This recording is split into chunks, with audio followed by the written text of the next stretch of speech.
Hello guys, hapa niko Qatar. Sasa kuna kitu nilikuwa nataka kushare na nyinyi, ndio watu wengi wenye wako na mpango wa kukuja huku wajue. Hapa Qatar ni nchi ndogo yenye pesa mingi na ni mahali pazuri sana pa kuishi.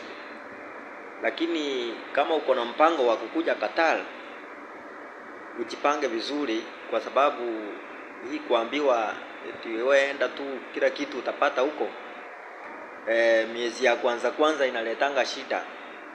Unaweza kuwa muda mrefu kabla upate kazi, na maybe kama huko umejipanga vizuri unaweza sava.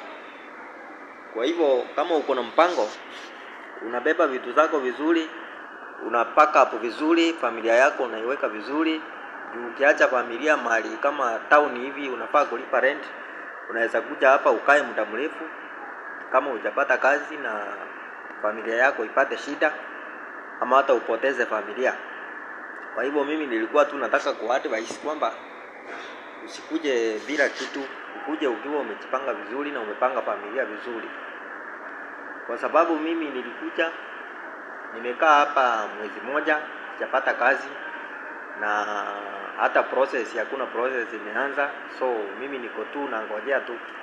So kwa hivyo kama si eti nilikuwa nimepanga familia vizuri, nimeiacha karibu na wazazi, saa hii ingekuwa ni shida. Kwa hivyo mimi nilikuwa nataka tu kuadvise watu kwamba kama uko na mpango, unajipanga vizuri kwanza kabla utravel. Asanteni sana, share hii video ndio ifikie wale wenye wanajipanga wajue vile wanajipanga.